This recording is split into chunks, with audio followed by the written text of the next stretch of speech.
So we have stereo, so hopefully we'll fix the problem.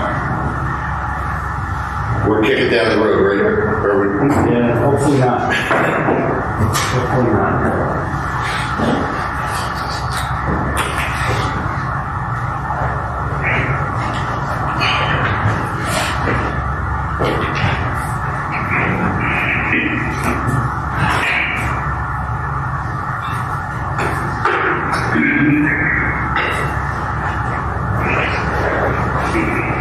We have another leak. Yeah, we had somebody up there yesterday. Taking a look at it.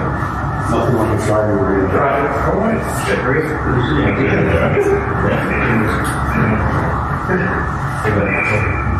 Roger, good morning. Chris, how are you? Hey, Chris, how you doing? Good. Morning, Roger. Hey, morning, Ron, how are you? Good, how are you doing? Sure. Close. I don't know where you're going to sit, but there's a wire here.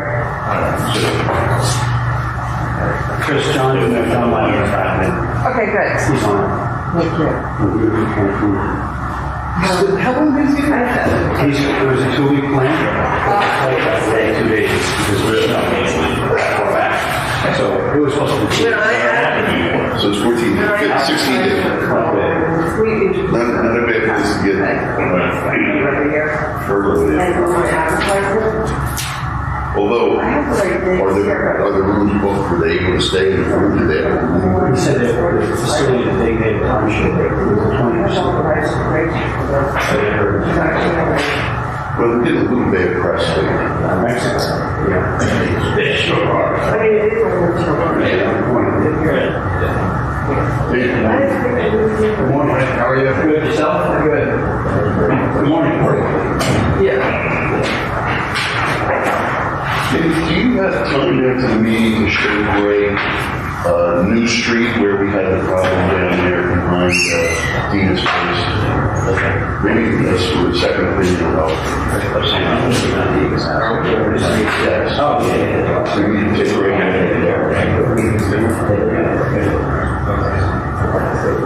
maybe second time to charm.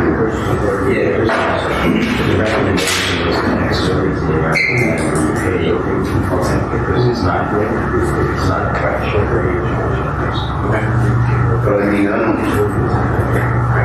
that may not solve the problem. We go ahead. Well, you guys let me know.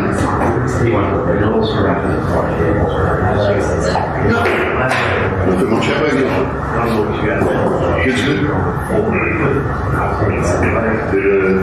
Did you leave? I thought he was on his way out.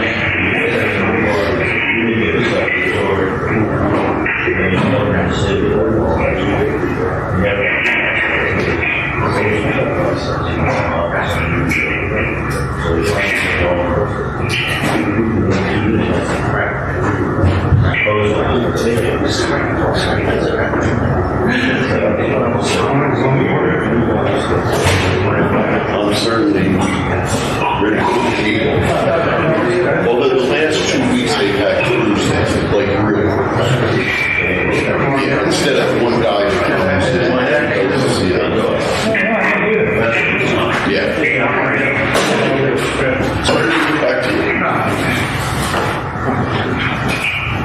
I was at our meeting yesterday morning. Oh, okay. Yes. I'm going to push this one back. Walking across the street here. These are those ordinances. Everybody's affected differently. I don't either know of that. Jim, it's a revision. This is what we currently have for prepared. And then these are some articles on the name scale.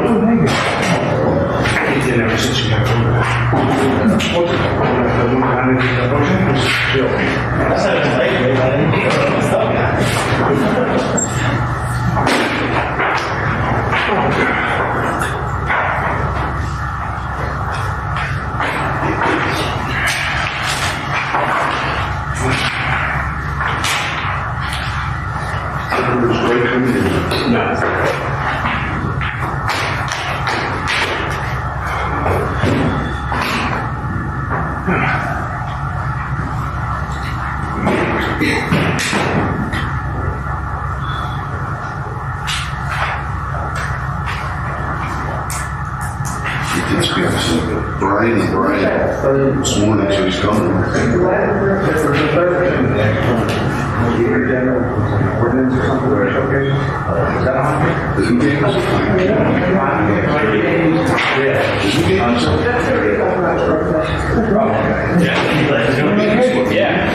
Michelle, something that we have a question. Oh, resolution, it's on there. It's sustainable green. It's something that you have, you want to switch to. Sorry,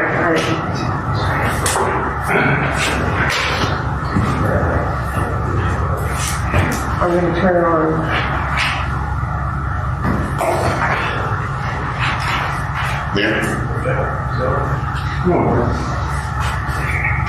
I think what everybody thanks for coming out for today's workshop agenda. We can start off with the pledge allegiance. To the flag of the United States of America and to the republic for which it stands, one nation, under God, indivisible, with liberty and justice for all. Good morning, ladies and gentlemen. This meeting is now called to order. In line with the Borough of Seabright Law Setting Policy over Government and Compliance with the Open Public Meetings Act, I wish to invite notice of this regular scheduled meeting was sent to the Asbury Park Press and other local newspapers on January 10th, 2022. In each instance, the date, time, and location of this meeting will be provided in the notice. This meeting is open to the public. Roll call. Councilmember Bieber. Here. Hartzell. Here. Booker. Here. Alana. Here. Gillen. Lamy. And there it goes. John's on one. Oh, there you are. Hey, John. Can you hear us, John? He's frozen. He's got a picture of himself. So counts. Still a yes vote. I said my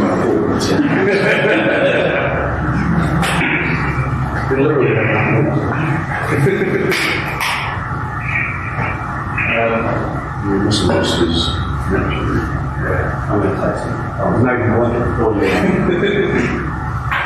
First, on the remarks from the audience again, if there's anybody who may be heard, just please state your name and your address, and you've got 3 minutes to address the government. Is there anybody who'd like to hear today? Yeah, Robert Duran, parents of 88 Ocean Avenue. I spoke to you guys last year about possibly opening up a coffee shop, a coffee trailer in town for the summer, spring and summer, due to the doors being closed. So last year was kind of late notice, so I could get a meeting in the summer. This year, I did some renderings, wanted to show you guys the projection again. I do think, I own almost Home General in Croft, as well as a few other restaurants, Eat Poncho, Silver, and Holt's Neck. I'm also part of Lupo in Fairhaven. So from the community, all about the community, local, small. Yeah, I just think that since Dunkin' is closed, there really is no coffee option. Yes, we have 7-Eleven. Yes, we have shops that open up later in the day. There's nothing really available in town to get that need of cappuccinos, lattes, matchas, things like that. So I made renderings for the town. You guys can keep this of options that I've considered doing, that I am doing, both trailers as well as trucks. It can be parked in any public lot. I know the biggest thing is taking away from the businesses that pay rent year round. That's not what I'm trying to do. Just trying to offer a service early in the morning, 5 a.m. to 10 a.m. can close when other shops open up, offer things that they're not offering, and most importantly, just be a service to the community. I think we have a lot of early morning walkers. And my dad, he owns a bike shop in Shrewsbury, lives at Schmenter's house over 858. He was someone that was going to local every morning at 5 a.m. Now he has to drive all the way to Dental Masters in the morning to get coffee. So if I can in the community, I don't even mind working out some kind of profit sharing with the town itself, or giving the money back to an awesome local charity or some kind of service. Whether it's the fire department, whether it's the police department. For me, it's not about the money. It's good marketing for myself, as well as my brand. But just an option I want to put in front of the table for you guys to think about as we go into the summer and spring. We can look at what time someone's shop should open up. But for what I noticed and the research I've done, it's more of an 8 a.m., 9 a.m. thing. So we're missing that 5 a.m. to 8 a.m. to 9 a.m. service, which I can fill and hopefully attract people and be an option that they can have. That's really it. Thanks for presenting. Thank you. Yeah. My name is Stephen Maynard. I'm one of the Rumson neighbors. I'm here with my business partner, Mike Coburn, who lives in town. The last time I was here, I know the council mentioned that it would, once it would eventually start thinking about whether it would allow cannabis store to operate in town. So I just wanted to come back and remind you that for retail applications, our application system will open up March 15th. So now is the time to think about it if you're going to be going forward with it. I just would like to make a couple very quick points. Mike Coburn here and myself, we will be partners in the business, along with a third person who lives in Rumson, who is a dentist, who has a DEA license, and has a very great reputation in the town, very successful practices. So the leadership is very bright, and we take it very seriously. But we would also have priority licensing because one of the partners, the majority partner is, it happens to be Asian and would get priority licensing. So that's something important for the town to know. Because if you're going to allow it, you have to pick someone who's qualified for it, who's the best qualified for the license, who has the highest chance of actually getting the license from the state cannabis commission. You mind if I sit down? Is it okay to sit down for a minute? Sorry. I'm just getting over my back is healing, so I apologize. I'm in a lot of pain right now. So one of the things the commission, the council wanted to know was where would this actually be in town. I can't say, I do have a place. I cannot say exactly where. I don't have permission from the owner. It is within the zone of where the council was going to approve cannabis last time. I think we would love the place. But until it's passed, I cannot, the owner will make a deal with me, but not until it's passed. So I just can't get that information yet, but it would be within the zone, the highway business district, where you were going to approve it last time. I know that the council was interested in knowing how much money it would create for the town. I have some documents I'm going to leave, if you don't mind, a folder. I believe that the first full year, the town would make about $300,000. And 10% more each year going forward. I apologize, I'm in so much pain, I'm actually shaking. I'm just getting over a back injury. So, one of the things that the council was interested in knowing also is whether to create crime in town. I sent a study into the council last year, with studies that show that where these operations are, the neighborhoods are much safer. And one of the reasons is people don't really want to commit crimes near a dispensary because they're highly regulated. There are sophisticated security systems, oftentimes an off-duty police officer or an armed security officer. So they're just safer in general. And also, I provided a public request for Eatontown, and the police department provided me with, I asked for every police record related to the dispensary there since it opened. And it showed what I already knew to be true. There was no increase in crime. There was a bunch of blood. People in the audience that are commenting. Thank you for letting me say. So I have all the police records. There were maybe 2 instances where 2 disorderly persons calls where the customers did not want to leave because their doctor sent them there with prescriptions, and there was something wrong with the medical cannabis card. They refused to leave. They got very upset, but that wouldn't be the case here. There's no card needed. So there was really no issues at all with crime. And let me think. I do have some photographs of what this would look like from a similar dispensary. It would be small, very clean, meticulously organized, and it just looks very nice. And when you go in, it's not cluttered or anything like that. With people, maybe for people who haven't been to these facilities. So pretty much that's it. Thank you. I hope that you'll consider it again, and I have the information that you asked for last time. I was going to just drop it off before I got it. Thank you. Was anyone else like to hear? Anybody online? All right, we'll move on to items for discussion. First up, our engineers here to discuss bulkhead repair ordinance. I know we had discussed twofold. One was extending the amount of period of time that any repair or replacement will be constructed, but also to find a way to get the process moving. So,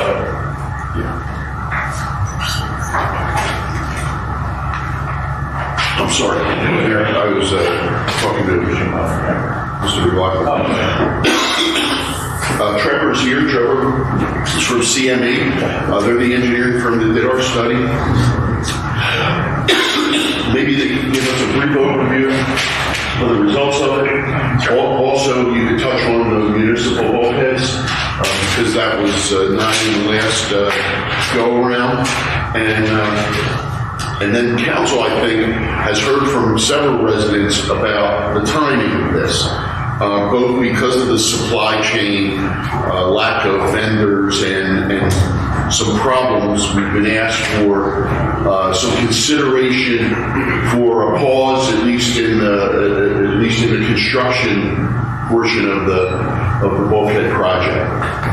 So I've asked Trevor to come and discuss some of his findings, and then maybe get some input from our legal team as to and specifically council as to what they would like us to do, and if Mr. McLaughlin could make any changes to our ordinance. So Trevor, maybe you could give us a brief overview.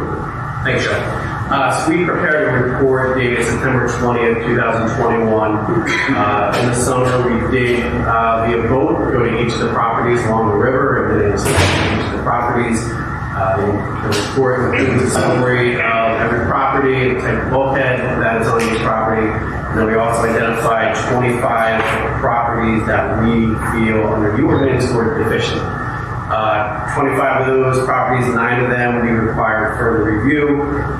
So on December 15th, we submitted letters to those 25 property owners. We heard back from, say, about half of them. So that was one of my questions. How do we want to follow up again? Obviously, we want to submit the letter back to everyone that we have not heard from going forward, and basically where do we want to take it at this point. Now that we have received responses from some people, but not all the residents. The second thing, as far as the borough bulkheads that we looked at, there were 3 bulkheads that we again feel were deficient that are publicly owned. That was the dead end of Peninsula Avenue, 19 River Street, and also Inwood Place. Each of those has, 2 of them have the old steel bulkheads that are severely corroded. The third has a timber bulkhead with concrete cap on it that is not in as poor shape as the other 2, but it's in poor shape with some work. As far as the permitting, I did take a look at the permitting that would be required for the repair of the bulkheads. There are 2 types of permits that will be required depending on the need of either repair or full replacement. The repair, if it can be done in place in kind, and it's not a full replacement of the bulkhead, is it's called a permit by rule. So basically that's an instantaneous permit. Once that's submitted to the DEP, it's almost an instantaneous approval, and the applicant would then be able to start their improvements at that time. If the bulkhead needs a full replacement, that would be a general permit from the DEP, and that takes several months to receive the permit once that application is submitted. I would say that would take probably anywhere from 4 to 6 months to get a permit from the DEP once that application is submitted. And I would say based on our 25 properties, I would say probably 9 or 10 of them are in the range that could be repaired in kind, and the other 15 would be a full replacement required. So we didn't indicate that to the homeowners in our letter. We just indicated that the bulkhead was deficient, so then it's up to them to come back with a plan to address it. And then with that plan, obviously that would determine which DEP permit is required, whether it's a permit by rule or the full general permit. So yeah, that's kind of where we stand today. We gave the residents 60 days from December 15th to respond back to us as per the ordinance. That was obviously next week already. And again, we've only heard back from about half the residents. And of those half we heard from, we have not received any plans for reconstruction. It's just basically either acknowledgement of the letter or indicating that we received the letter, we're taking a look at it. Again, we've not received any plans for it yet. So that's just a brief summary of where we are, what we've done to date, and where we are. If there's any questions, then answer the questions. Trevor, I apologize, I don't think I sent you a copy of the draft that I circulated to the council, but the questions that you put on the last couple of meetings really involve how long a period of time somebody would have to comply. So I think he was answering one of the major questions that we had was how long it take to get a permit. I think now we found out that about half of them don't need a permit, the other half don't get one, 6 months. What do you think is a reasonable period of time? Well, let's talk about the folks that don't need a permit, they go on the permit by rule.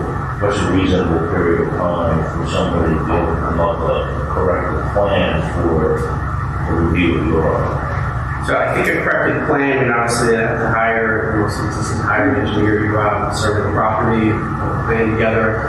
I think that would be anywhere from 60 to 90 days to put that together. Depending on what their engineering schedule is, obviously to get out there and do the survey, 90 days may be more appropriate than 60 days. So that's probably my recommendation for that. And then, so then let's talk about a period of time after your office reviews it. Maybe there's back and forth, maybe there isn't. At some point, your office says to the borough, this is the plan that works. We approve this. What's a reasonable period of time to allow somebody to complete those repairs? Would that be including a permit or once they get the permit? Well, figuring in 6 months if they need a permit. Okay. We'll talk about it if they don't. Okay. What's a reasonable period of time if they don't need it? So if they don't need a permit and say it's just a timber repair, they can get some timber sheeting, that would be relatively quick.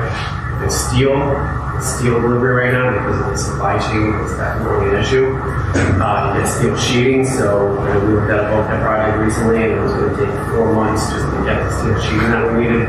Obviously that was a large order. You just need a couple of sheets and maybe a different story. But I would say probably 6 months would be a good time frame for that.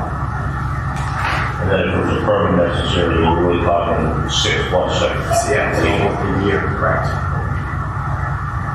And I think that, again, that schedule, until we get the plan and see what they're planning on doing, they may have a repair, but they decide that they want to replace the whole bulkhead at that time, so it's going to be different than just going to repair. And we move into the specific permit. Correct. And until we get that plan, we really won't know how long it's going to take to get the permit and do the construction.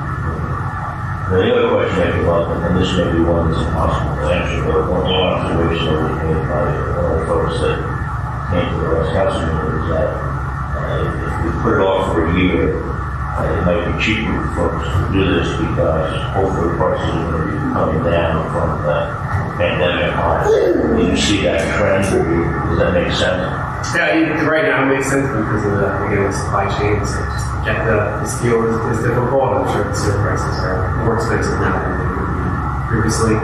Hopefully that ends soon, but it's going to be 6 months or a year or 2 years. It's anyone's guesses. Thanks, Yeah, we're going to. Thanks, I don't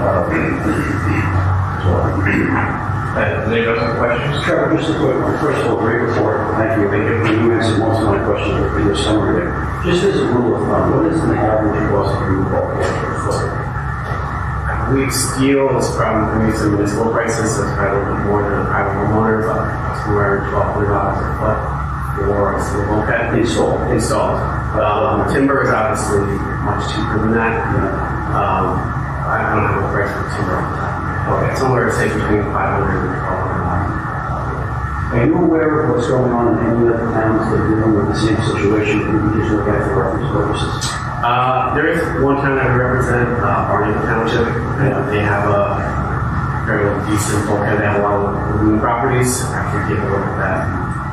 So with Joe and Rod and Thank you. And like you said, in my industry, I mean, again, kind of depends. You never know when it's still right, but they are, right now, they have spiked. I know personally spiked tremendously, and most people in my industry think that it will be coming back down over the next. Yeah, exactly. What I do anticipate is professionals that work, people will come down also.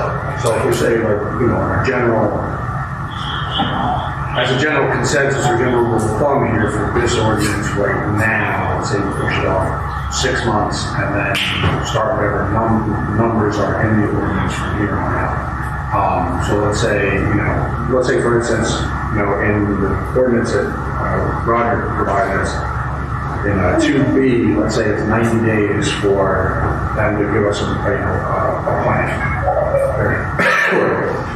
Give them 90 days to submit a plan, which seemed to go along with whichever was telling us here. Trevor, right? Yep. Whichever was telling us here.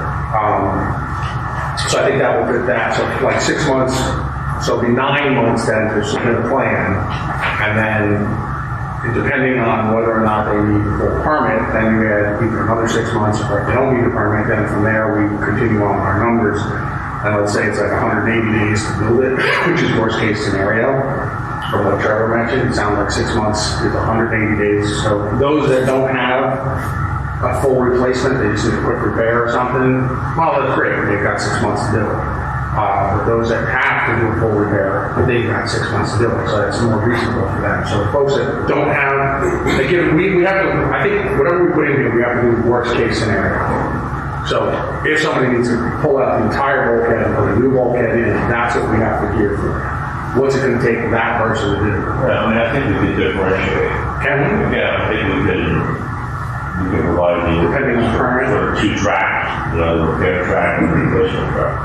Now, somebody may jump from the repair track to the replacement track for 4%, but I think we need to differentiate a little bit. Okay, so that'd be good then, because then we can, basically split.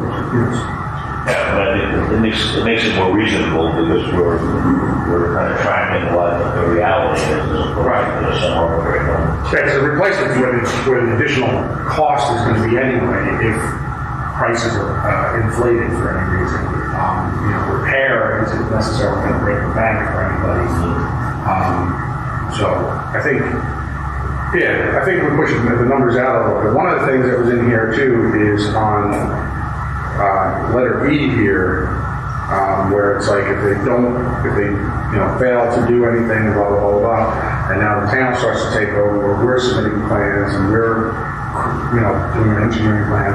I think that cost should actually get absorbed by property owner and should be put on the property owner because at this point, the town is now doing the work, drafting up a plan for replacement or repair or whatever.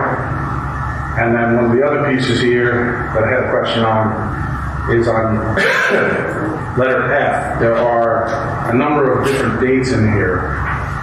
Are each of these dates in order from 60 days, 60 days, 60 days? Like, are they tacked onto each other? Or is that just overall for that entire stage? It sounds like it's 60, then 60, then 60. Mm-hmm. So I'm just kind of curious how that maps out there. Most of the dates I think go from the insurance department, so it's 60, not 60 plus. Okay.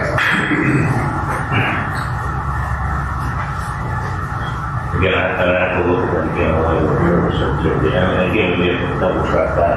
Well, from the sound of it too, I mean,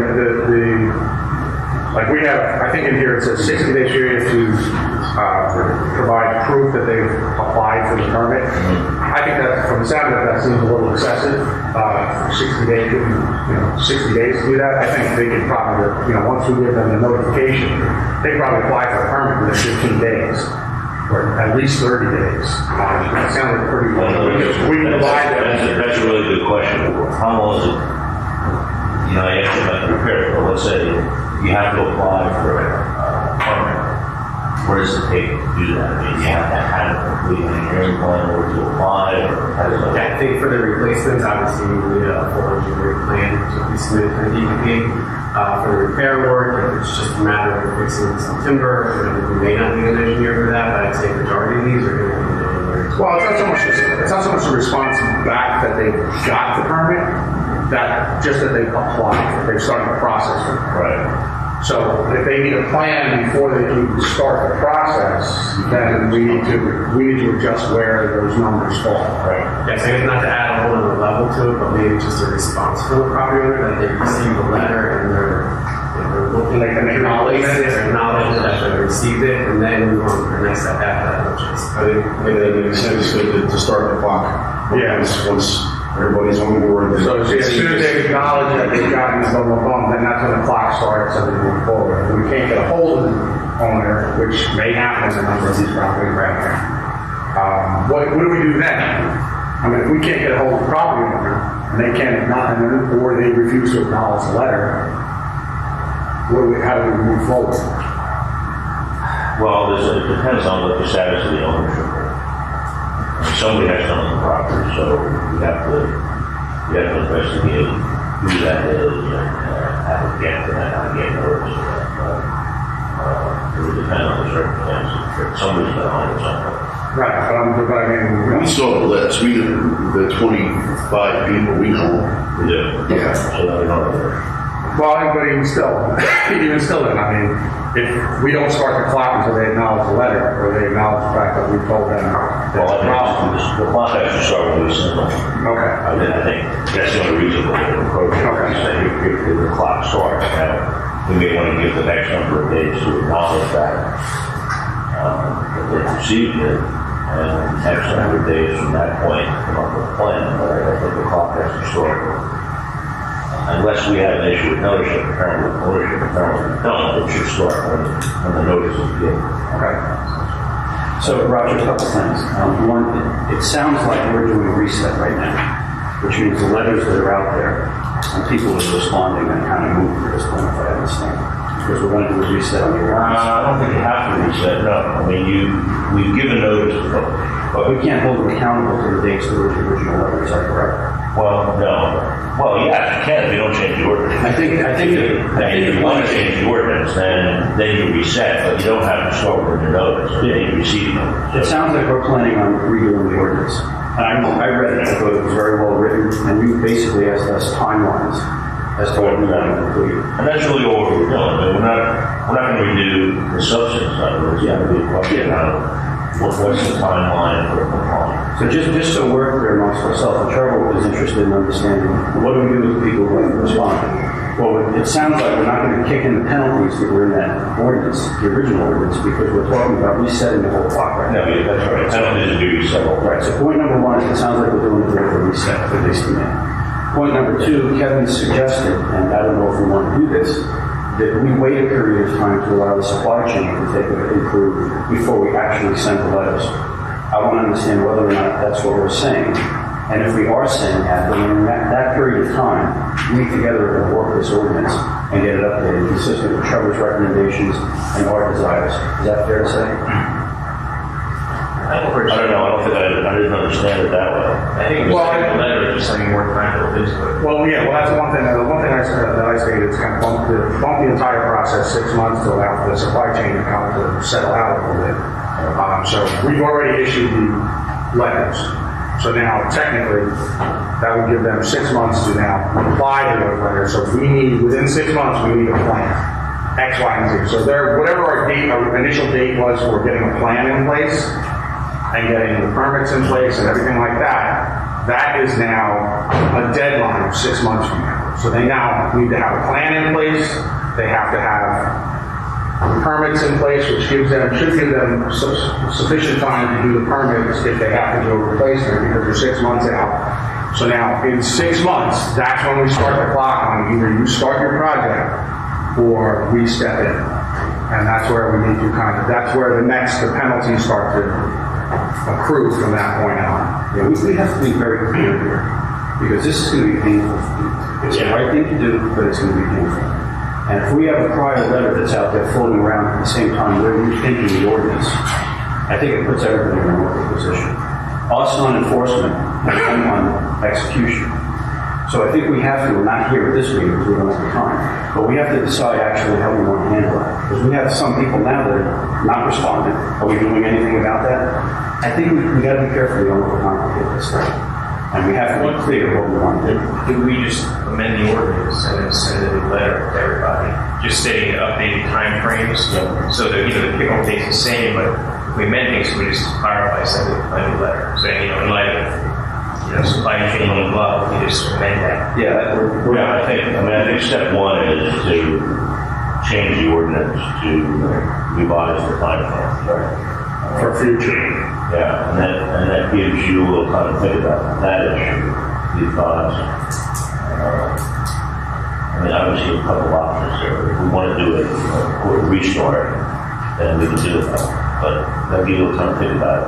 I'll redraft the ordinance in light of what Trevor gave us in terms of timeframes. And make sure that make sure that it makes sense to everybody. And then you can decide where you want to set. So that piece we're going to have to do quickly, because there are people out there trying to think about plans they may make, etc. And if we sort of change it, it's our right, but we owe it to everybody to be clear about what we want. So, it almost actually penalize almost for So I think, Roger, you taking Trevor's input and redrafting and making a recommendation, that's exactly the right way to go. And we also have to be clear on enforcement, right? Because we can't resend this out and have the same kind of response that we're experiencing right now, which is no response. I've got your letter, but I'm not giving you a plan. And we're going to have to be able to enforce something once we reset and send this out and we've got hold of it, because otherwise it's got no teeth. in addition to that, as I said at the last meeting, we have to make sure that we, the 2 or 3 bulkheads that we're taking care of ours as well. At the same time, we were first. We lead from the front. It's difficult to go to homeowner and say, do this, and our stuff isn't quite right. So that's, consider that, and how we're going to pay for that, and all of that. So, and also, as I mentioned at the last meeting, I think it's important that any assistance that may be available to homeowners, any grants or other programs, if we're privy to them, if our pool of engineers are privy to them, I think it's a good public service to assist, at least make available information to homeowners who may need assistance making those replacements for repairs. Can you do this as an assessment ordinance? If we do There's no process, it can be done. Theoretically, any public improvement can be done that way. But it's a completely different approach. I would do that as a later resort, but to have a backstop. I mean, that's the municipality goes in and they build them over a 10-year period or something. We want it. Well, see, that's one of my thoughts that I wrote down was that whatever, if we do end up taking over, we have to, somewhere in the ordinance, have to stipulate that, listen, if you don't do it, we're going to come in and do it. But keep in mind, we come in and do it, now you're paying prevailing wages. So now, whatever your cost would have been is now plus N. Because it's going to cost us that much more because we have to pay for the prevailing wages. So, and then that's going to be added to your tax and whatever. So it's like, however you want to do it. I mean, it's up to you. I mean, it's like refinancing your house. Yeah, it's like, you're kicking it out another 30 years. But that's part of providing options for people. There are those who may have the means to just move forward quickly and get it done. And there are those who may not. And I think it's important whatever assistance we can provide as far as information as to what folks' options are. Obviously, the last option where we're going to do it, and it's going to be this will be, or you can do it yourself as a homeowner, out of your own pocket with their grants. I'm just trying to help residents receive this in a way from government body that when I'm swinging the hammer, we're going to take care of our bulkheads first and foremost, and we're going to assist when we can in helping those who need it to get it done. I think as far as information, I think that's fair. One thing in saying it was just same thing that once our barn areas are received for any grants available for public or private, and it was probably easier, more efficient for public for us. But if it was in for private, we send our next letter. If they had a little chip sheet or something in there, we refer there's any potential grants or any kind of funding. Even any, builders in the area that might. Yeah, anyone that's probably going to use for a second letter. So it would be, I think it would be beneficial to say, like, listen, okay, we have, here's a list of people that do this in the area. Yeah. Here's a list of engineers that do this in the area. Here's a list of, something to kind of give them, because I know if I'm a homeowner, I wouldn't even know where to start if I had that. I'd be like, who do I call someone? Oh, they had this bulkhead for a lifetime like that, and you let her go. Yeah. I gotta go do bulkhead. Yeah, the guy who built my bulkhead 30 years ago is retired 20 years ago. But again, so I think that would be helpful because I know, I wouldn't know where to start. And where I started, I put something on Facebook, be like, anybody knows anybody that builds bulkheads? And I would take how long to figure. But I'm serious. That sounds good. No. Do you aware of any programs out there for private grants or public grants for that type of work? I know the public is a lot less, a lot more available public funding than is private, especially from municipality point of view. So that would help, especially if we're talking assessment district, because you're going to do the whole project and assess that out. Then it would be supported by the county versus individual public people doing it. Private people doing it as long as it's fully funded. We should research that for us and see if we would see, maybe we can count that. I'm hearing about this, Cologne announced something a couple weeks ago about this money from the Army Corps for flooding. Flooding and resiliency. So I know there's a list of grant programs out there that are going to be coming up. I think it's much easier for the public than private. One thing I think we'll think about is that you want to consider loan and order structure and assessment.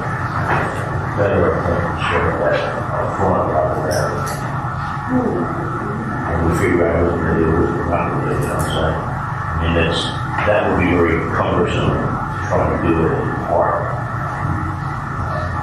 We're going to do as an assessment, local assessment workers, you're going to do that up front, which really you need to find out what the total cost of the project is, how much would be available as a grant money, full amount, but you would provide for X amount of grant funding to take back for that. And then you do this local assessment, assess the property owners that are getting. So in other words, we as a municipality would take out a bond or something like that, which would be obviously a little bit cheaper than the homeowner doing so. And then we just pass that cost on to the homeowner. Basically what you do is your assessment work that you have enough money that what you do is you assess the benefit that the property owner receives of the project. And then you can allow that to be paid back over a 10-year period at whatever interest rate the borrower is paying on the bond. So, number one, the cost is lower, and number two, the interest rate will be lower than it would be for an individual homeowner that already do that himself. That's an advantage. That's a pretty good idea, because then we can knock them all out at once, and one RFP, without a proposal, let's have somebody just come down and take care of all 45 properties at once, and then the homeowner just pays it back over time with the tax assessment. It's probably worthy of consideration. Maybe I brought up a red herring here because you brought up an issue. I'm thinking, what if I had a bulkhead that he didn't identify, but I said, well, boy, if I can replace this bulkhead now, I can do it. That's a good mind to, We may have a Run on the bank type of thing. Especially if we're financing it over 10 years at 2 or 3%, that's enough. So I don't It's not necessarily a great problem. It could lead to a big problem. That's the issue. If you're replacing more of it, sounds like that. This is such a complex issue. We're not going to resolve it here. Just a couple quick thoughts. One is, if all of these were done, would the town be significantly better off from a resilience and flood risk perspective? If the answer is yes, then we have to find a way of driving ahead. If the answer is no, that's a little different ballgame we got to figure out. I think we got to be careful also we don't grab the next shiny thing and keep pushing this thing forward to the point, let's go Army Corps of Engineers, let's go bond. And the next thing you know, we'll sit there 5 years from now achieving nothing.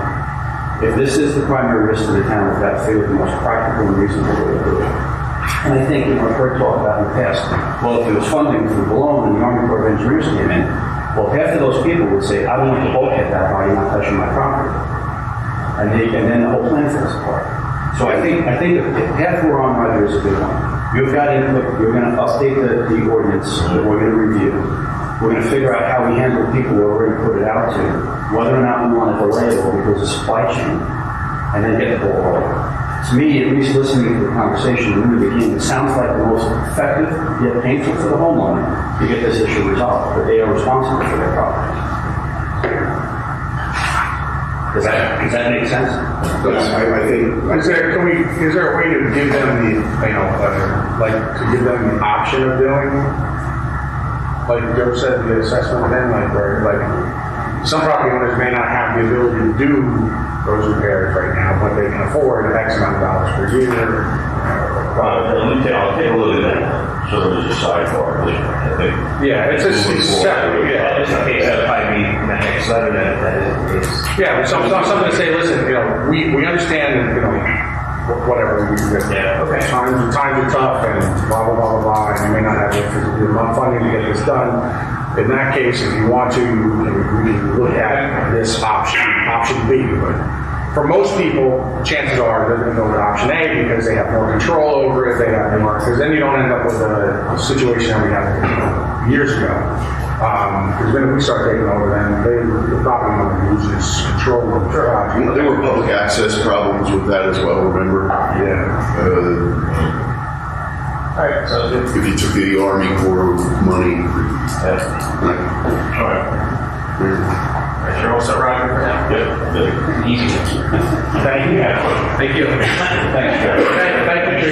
Thank you for doing all the work on that. I appreciate it. All right, we're going to revisit the short-term rentals again. I know we kind of go through the ordinance on this in our official town meetings online, I believe. Tom, you want to? I'm here. Good morning. I'm here. Good morning. All right, great. Good morning. You want to give us your suggestions as of today? I sent over to Chris a template for a short-term rental. You can hear me, right? Yeah. Okay. I think it covers all the points we're looking for. I mean, what is a short-term rental? How many people can stay in that residence? Daycare, vehicle parking, the permitting process. If we had an issue where we needed to, write a violation for the owner, we have the ability to write a violation against the occupant. We have the ability to enter the house through this ordinance. I think it's everything we're looking to do. Control anything that would be rented for less than 30 days, a short-term rental. Otherwise, it would just fall under our normal inspection process of a rental. But I don't know if anybody has the opportunity to look at it or review it. Let me know. I do. Tom, thank you for providing this to us. I think it is really comprehensive, and I did get a chance to read through it. There are a couple things here. First of all, in these definitions, the short-term rental actually says 30 days or less. It should be less than 30 days, I think. There will be times when they're renting monthly. I don't know if you want to include those monthly rentals in the short-term rental ordinance, or if you want to separate those out. But I think that's one thing in there. Another thing in the definitions, it says person in charge, but technically throughout the rest of the document, there is no reference to person in charge. There's a reference to local contact person, so I think we should change that nomenclature there. There is a mention under short-term rental about some additional or imposing an excise tax. Obviously, that doesn't apply here, but is there some option that we can collect additional tax revenue for these types of things? Okay, I was just wondering what that was referred to. And they carry over. Yeah, it was carryover from Monroe County. And then in A6, there's a notation to $500,000 of general liability insurance. I think that might be a little light in lieu of where we are and, what could, the problems that could arise from this type of thing. And heaven forbid one of these rental properties, somebody's renting it, there's a fire, and in the downtown area, that could spread very, very quickly and be very, very detrimental to the town. So I think $500,000 is a little light there. It probably is, but borrowing $1 million or $2 million, something like that, you can eventually get in a situation where that is cost prohibitive. It's not our problem necessarily, but that's, I'm just thinking about all sides, and I'm not opposed to having that number go up, but understanding that Yeah. drives. And then a couple other things that I wanted to note that aren't in here is I think there should be some way or some record of the change of occupancy each time it changes, like who is the primary person in charge that is, that rented the property? Will that person be on site, or are they renting it for somebody else? And I think we should have a list of anybody that is, a list of names of those that are over 18 in that property. I don't know if we can actually do that, but I think it's something that we should probably look into. And then I think inspections, the property inspection should occur seasonally if they're planning on renting seasonally, not rather than just once a year.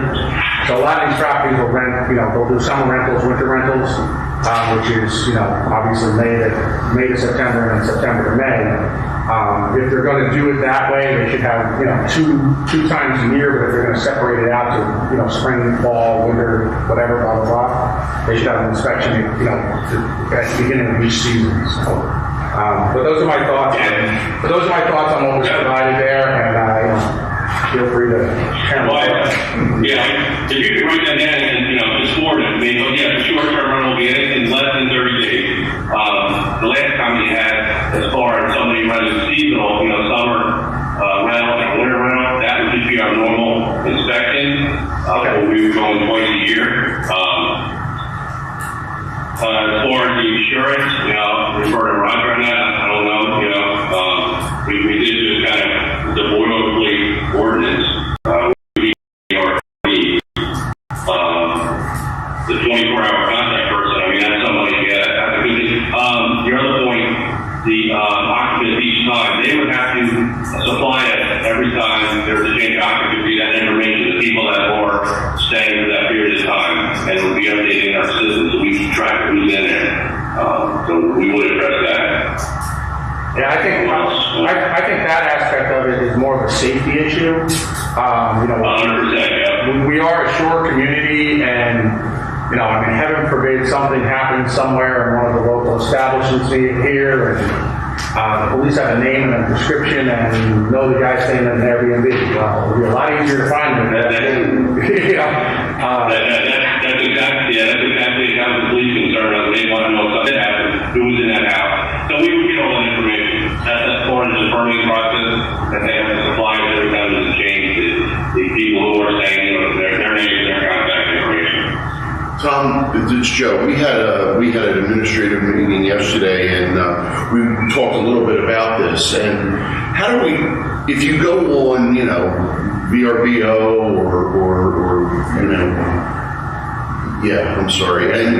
or Airbnb, up pops 50, 60 of these units here. How do you have to go into every one to find out their address and try to book it?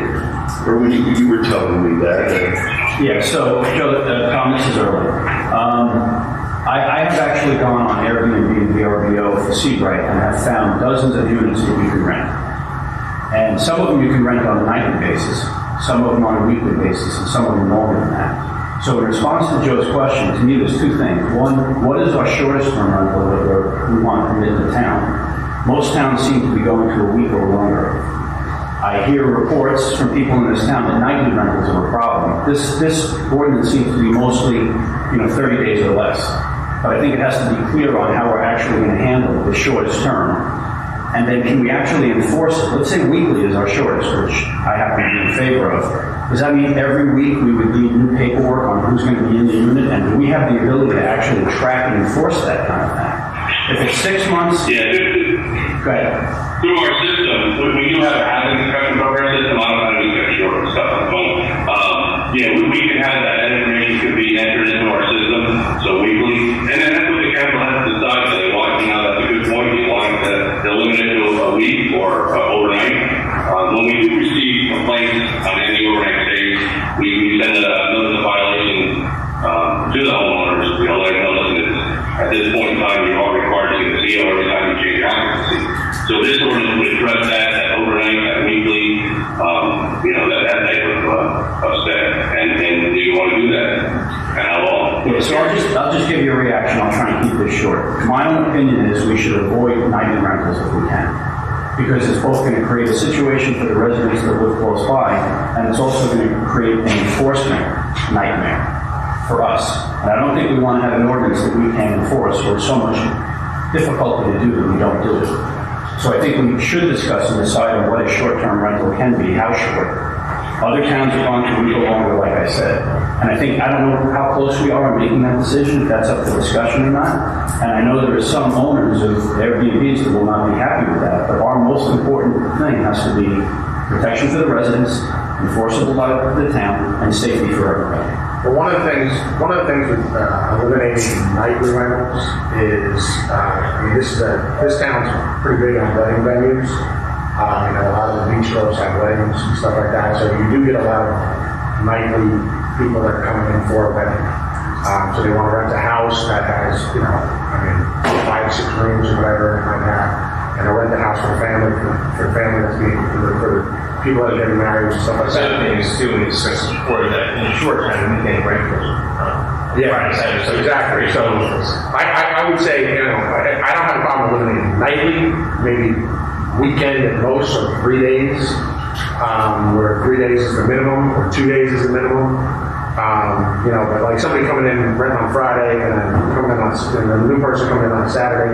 First of all, logistically, that's got to be a pain in the ass for the homeowner, because they got to clean the house and everything like that. So, I think I don't have a problem with eliminating nightly, but I think we should have at least a minimum of 2 or 3 days. I think that's Yeah, because you'll have people coming in for a Friday night for a Saturday wedding, and then leaving Sunday.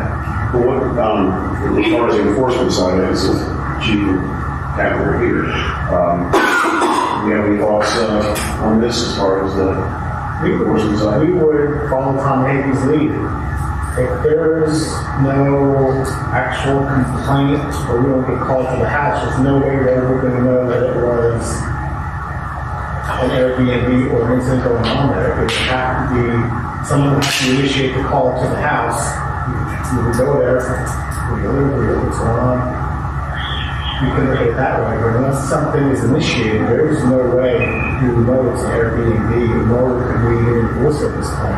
I wouldn't even know if you can initiate. There's that many in Seabright, and I would think we would take Tom Hagen's lead if he wants to start issue a violation, you can issue a violation. But unless you actually call physically to that house, find out that it's an Airbnb, but it's an animal house, we're not going to know. And if it's that much of a problem. So then the issue arises there is that how do we enforce that people are actually getting the permits? We would have to have somebody combing these various sites looking for Seabright residents, homes that are being rented, and then connect the dots between who has a permit, who doesn't have a permit. It's kind of like doing discussing that's probably going to be people responding as always. I mean, you're not going to have somebody who just actually police every home and condo and townhouse in the town, and just kind of subjectively just. Well, like I said, there is a way to, like Erwin said, he was able to go on and pull up a whole bunch of them that are on there. You could see where that end. You might find 5, 10, 30 But then what do? You give a list, and then you gotta be thorough, make sure you go to all the sites. You can't just like be that. Right. Subjective. Where it's probably gonna go all that. Plus, there's the local realtors that are handling things. That's my point. It's listed. And then you're gonna get the bias thing, like, why are you focusing on It says on here penalty for advertising rental. We actually couldn't penalize anyone for advertising until they can find as in doing the rental, right? So there's a number of things. Well, if I could cut in Ocean Township, they do not allow Airbnb, and then in our ordinance, if you advertise, they can write you a summons. I don't know if that's allowable or not, but that was kind of cool why we left that in the ordinance. So we could go after these people advertising and make them register, and then we would know their Airbnb and make sure they do it in the proper manner. Well, I guess this would be more reactive. Just get notified of a home, and you don't even know if it's the homeowners or a resident to get there anyway. So I think that's probably going to be I know it's more reactive. That's probably what's going to happen. You wouldn't even know if they were renting anyway. They were on their cousin. Yeah, and then, so I'm saying here, we can't tell that we do issue summons and Roger will go better. Who do I make as the complaint then? If we're getting to us going to court and not kind of knowing who should be in court, who should be subpoena, the homeowner, about Airbnb, kind of. Depends on what the violation. Yeah. Well, if it's a noise ordinance, I assume that would go directly to the person that's renting, or that's occupying the residence at that time. And then if it occurs more than once, then I would assume, if it occurs more than once with the same renter, then I would assume now we write summons to the homeowner. But we also have the ability to take the short-term rental permit away, in the event it becomes a problem. Yeah, so I think that'd be there's a repeat offender to do that. There's reactive game, but it'll happen. I mean, people that bring their animal house together, animal house scenario.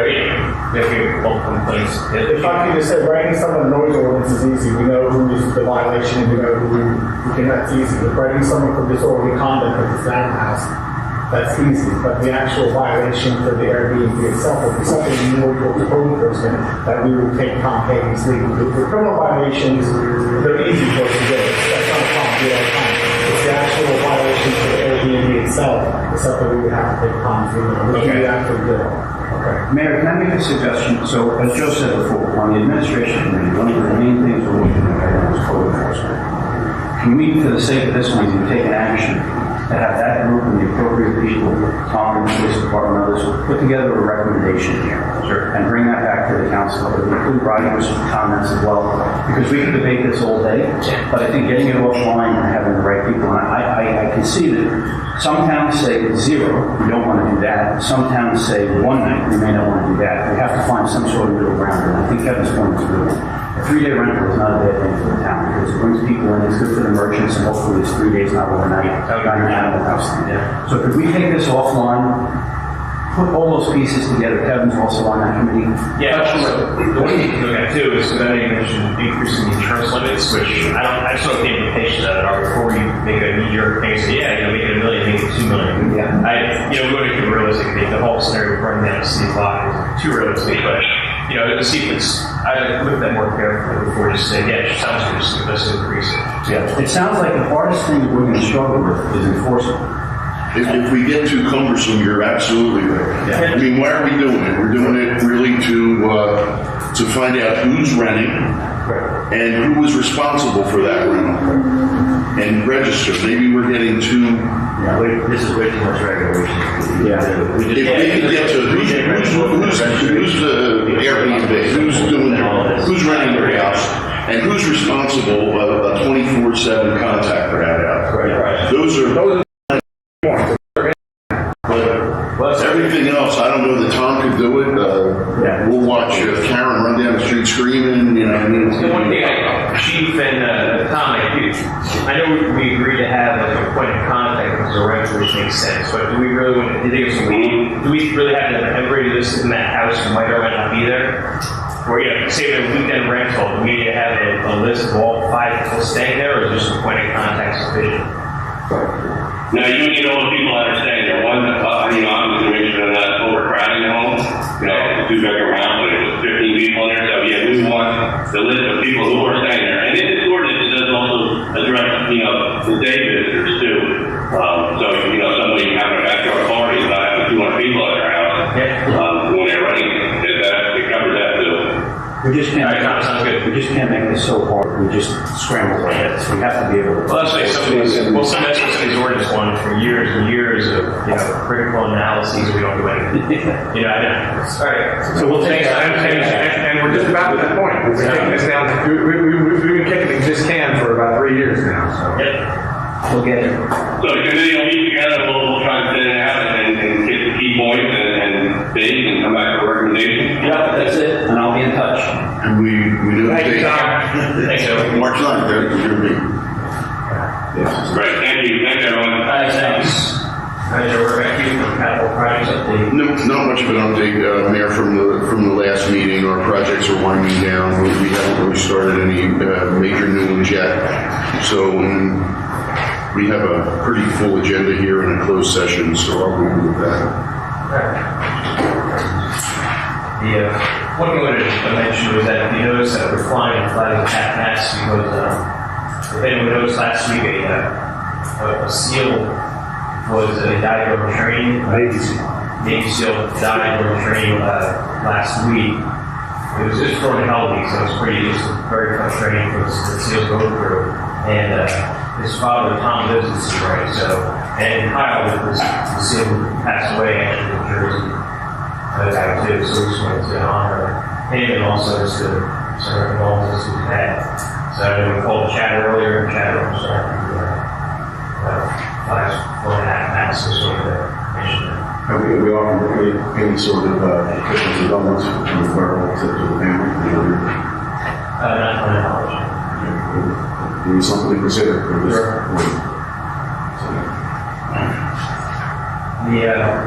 We're on to our public safety update. Yes, sir. Please do it first, sir. I'll make this real quick, everybody. Thanks for having me.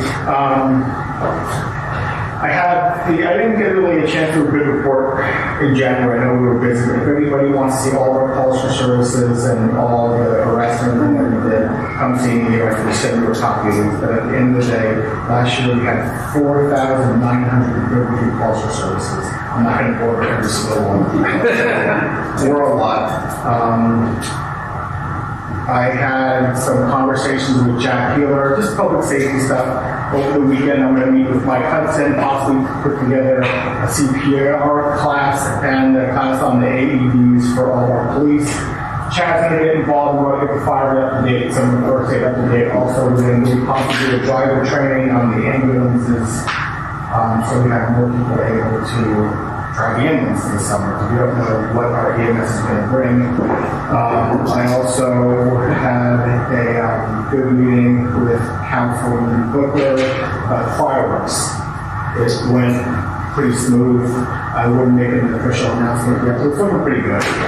There's still a lot of things to cover, a lot of things that we all have to do before this is a 100%. So before we make an official announcement, there's still a lot of things we have to do with that. As you guys can also see, the bridges going full speed ahead up there.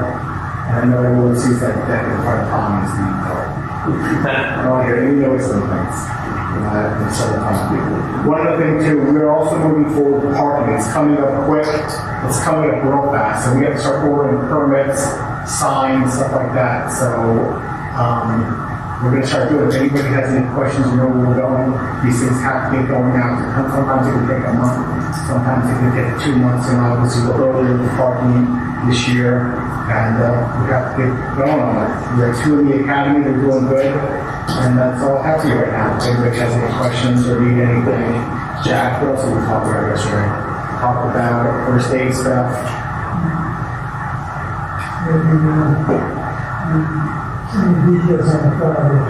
We have it going. I've already been in contact with almost everybody, state police, who else? County sheriffs, OEM.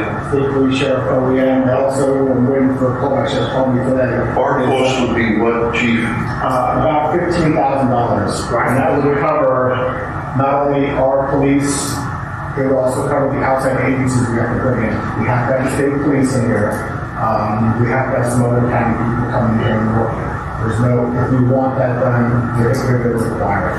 And once we get moving forward, I'll bring Jeff in, so he can. Because I mentioned to my guys that this is something that we're looking at. We're talking about the finances as far as needed. So Mike knows that this is something that we're looking at, and I'm hopeful that in the event that the town can or doesn't want to bear that line, that we give that resource so we can get it from the private sector. So, the sooner I know what we're going to do, it's all of it, it's part of it. Then I know what the ask is, and then we look ways to fill it out. Did you say 15 or 50? 15. The majority of the fireworks is picked up by the beach club. Yes. Beach Club and Tommy's up there. But that's not anywhere near the field. So that It's not. Yeah. That's why Tommy wants his deck done so fast. Probably Saturday fireworks. overtime for us, police overtime, other agencies. It's the outside agencies that cost the most. Bringing the state police in here, the sheriff's department in here, Especially that time of year. yeah, and they can easily go somewhere else where we need to secure those people as soon as possible. Okay, thank you. Chief, hopefully this year we're going to have a parking plan. Correct. Matter of fact, I was on the phone with our court administrator yesterday, and was moving forward. They will have a place. It better be in place. It's there for long. It should be in place. I have a great confidence it'll be in place. Excellent. Okay. Thank you. Fire Chief Chad, where are yours? I'll be quicker, Brett. Month of January, we did 33 calls, which is about average for us. We're in the process of doing our annual for training with Street Park, North Lake dealership. We've already had 2 sessions there to go this weekend. So now everybody is certified. For those that sat in our budget, I'm already in the business of repairing fire trucks this year. We have 3 or 4 work tickets already, so just keep that in mind. And last year we discussed the donation of 2 beach badges for us to rock wall as a fundraiser. Yesterday, Steve Sparks submitted the raffle license to the clerk, so we just need to formalize that. I assume we'll form a resolution to approve the beach badges this weekend.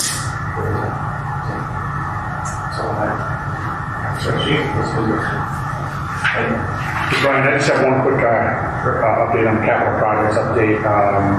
Just to let everybody know, we are moving forward with replacing the check valves downtown. So we've got 5 stormwater check valves that are going to be replaced hopefully within the next couple months or so. So fingers crossed that'll help alleviate some of the flooding downtown. So. I'll say 5. We got 5 on there or 6? 5, yeah.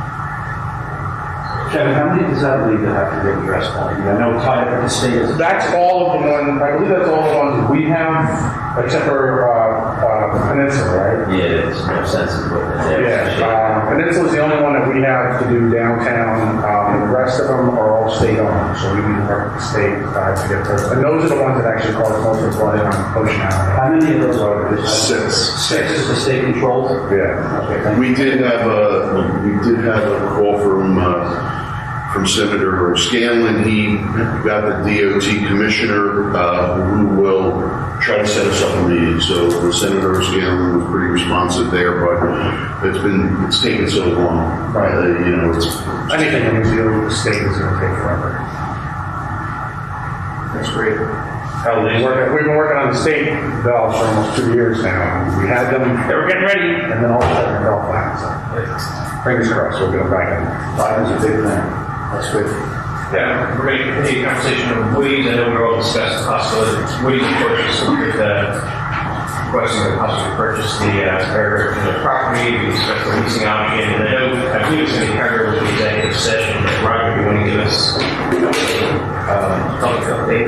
So the only update is that Woody's asked for purchase under the state of Hawaii, they have done already. That was correct, so at least work. The council wants to leave next year. Okay. That work. Do we want to discuss, maybe discuss this? You want to Well, discuss it here? I think the purchase of real estate is fair game for closed session. If he's made an offer, I'd like to discuss that with you folks in closed session. All right. I know the state just produced a industrial vehicle ordinance, and I think Larry was going to speak to this one. I just had that to you, just so that you can be aware of it. We don't have to take any action. I don't recommend that you do. It's titled the model ordinance. It's not really, it's a regulation. You're calling the model ordinance. If you have some choice that you don't, it's anybody who's in with an application is going to have to apply for some wiring, some actual charging spaces. So you might see that at the planning board level, but I just wanted to be aware of it. I wouldn't suggest that we adopt the ordinance because I suspect that we change the regulation at least for a year or so. So the only way we need to do that is applicable to any application for development. The planning board will be saying that. So is this going to be like similar to the cell tower type of situation, or any buyer that comes in, we have to make room for? Well, no, it's not so much that, Kevin. It's that what they're doing is they've made electric vehicle charging spaces a permitted accessory use everywhere. And what they're saying is if you're coming in to develop a piece of property, coming up for a site plan, whatever, you're going to be mandated to have a certain percentage of your required parking wire for charging. So it's for new developments? Yeah, I mean, essentially it's to mandate the conversion to all electric vehicles, which ultimately. But it doesn't necessarily affect our public park? No. Okay. I know we were kicking around the idea of providing. Good comment. Unrelated to that, related is that I was in a meeting, pulled up at a meeting, Congressman pulled up at a meeting a few weeks ago. I was on this. So we looked at last year, there was some funding available, possibly have public, we could charge them too. We researched that. The problem is that the funding, the grant money really wasn't sufficient to cover the cost of charging stations. But they said it's the latest federal stimulus that was approved that maybe additional funds. So maybe our engineer can check it out. But at some point, we're going to obviously add some charging stations, but to me, it makes sense to at least charge for it because you don't want to put free charging station out there. But that being said, if it kind of additional funding that might cover the difference less, it wasn't worth it. So there's additional funding out there, bring it up. If you wanted to have a couple of charging stations, in most of the places, right now, all depending on the electrical. Yeah, that's the biggest thing is getting the electrical service to that. Sure. But just as an aside, like, we put a couple of these in other towns, and I think legally you can't charge for the electricity. You can't resell electricity, so you'd have to charge for the parking space or something if you want. Oh, okay. You decide for there? Yeah. Because you're not. Yeah, I was going to say almost all of them that I've seen have been free. Yeah. Okay, so well, when we switched last year, it seemed like there was a listing charge, so I guess I said, okay, fair enough. Either way, so charge for parking, 601. There's ways around it if you want to make it just for the municipality complex. What we've done in one of the other towns that put these in is we put it on a timer and it cuts off after the council meeting would end at 11 o'clock. Sure. Because we have had residents come and park there overnight to charge their vehicle. So there's always people trying to beat the system. I'll leave my phone next to All right, good. So, the Comcast cable ordinance again. Rich made some recommendations. Council liked them where they had to remove any existing non-functioning wires when they had to provide another service. Did they respond back to us that it's okay? No, we set it off and they haven't done that. Fingers crossed on your phone. And some rats and stuff.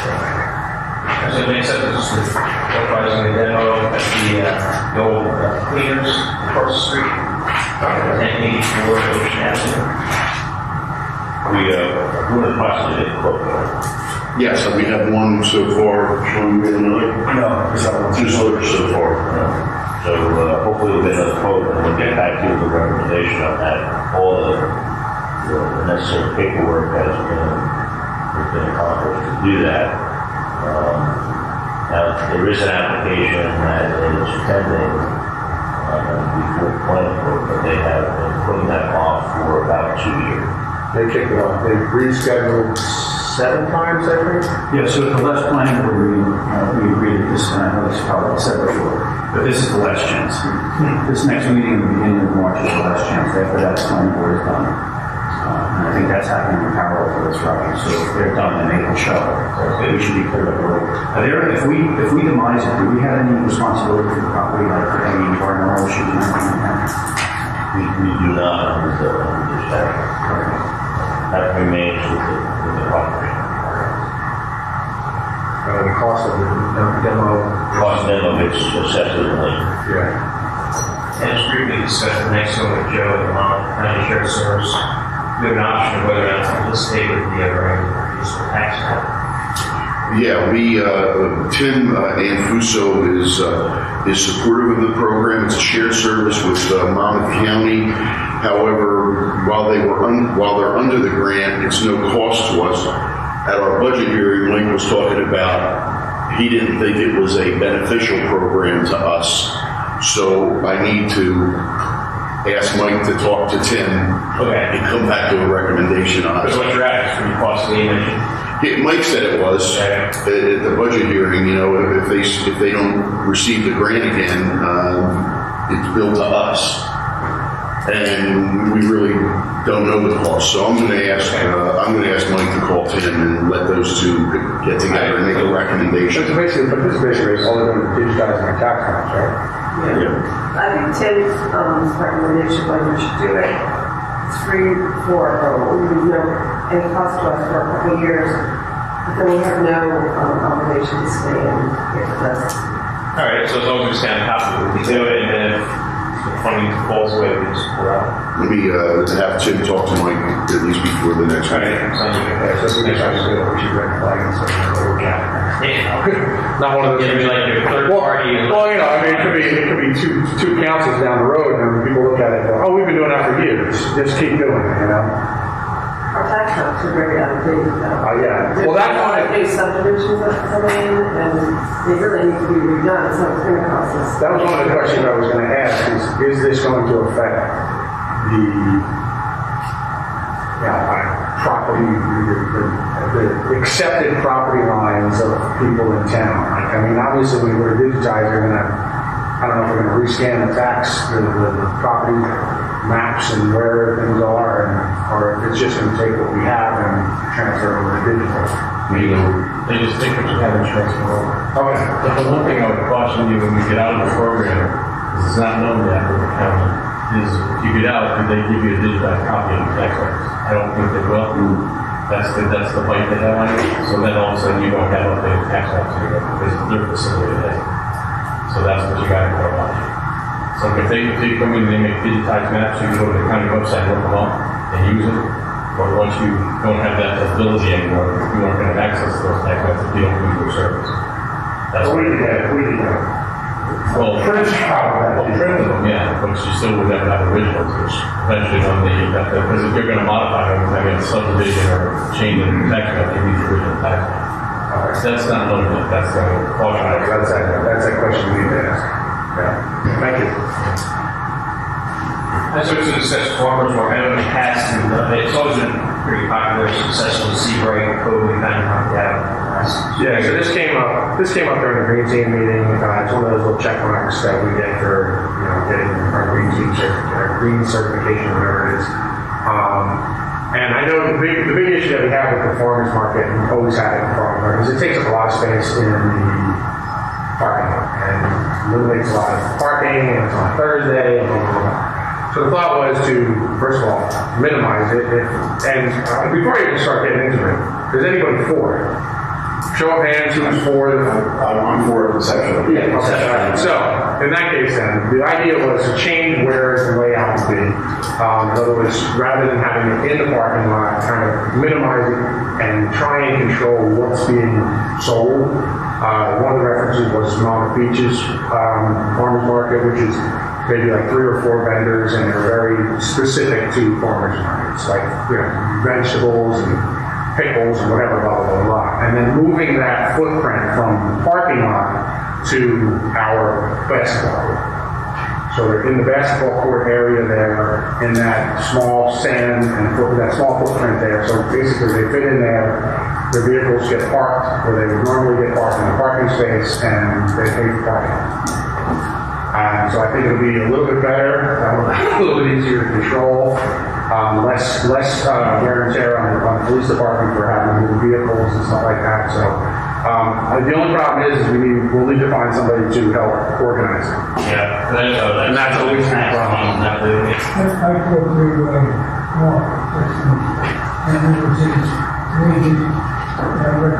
Well, I did ask Michelle to see if she could reach out to Monmouth Beaches folks, and I don't know if there's somebody that's local to Monmouth Beaches handling it, but maybe we could kind of connect the dots with them and maybe just kind of stem from there to here. It is time consuming, but do you offer counsel, you're going to counsel to do it, or no takers? So we should talk about this, because I think this team's done a great job of looking at other venues to get us on the map from a community perspective. Yeah, it's fantastic. I think this is another one of those. I think the idea of putting it on the basketball court and not taking the parking spots for revenue is a really good thing. We miss basketball during that period of time, I get that. I think if it comes down to we're all in favor of it, we have to get somebody to do it, and we should plan on that, try to get a volunteer to do it. I'm sure we can find one, and then move forward. Yeah, so maybe put out some feelers to folks in town on how we can do that. Well, you kind of speak to more because he knows what it takes to do that. very strong.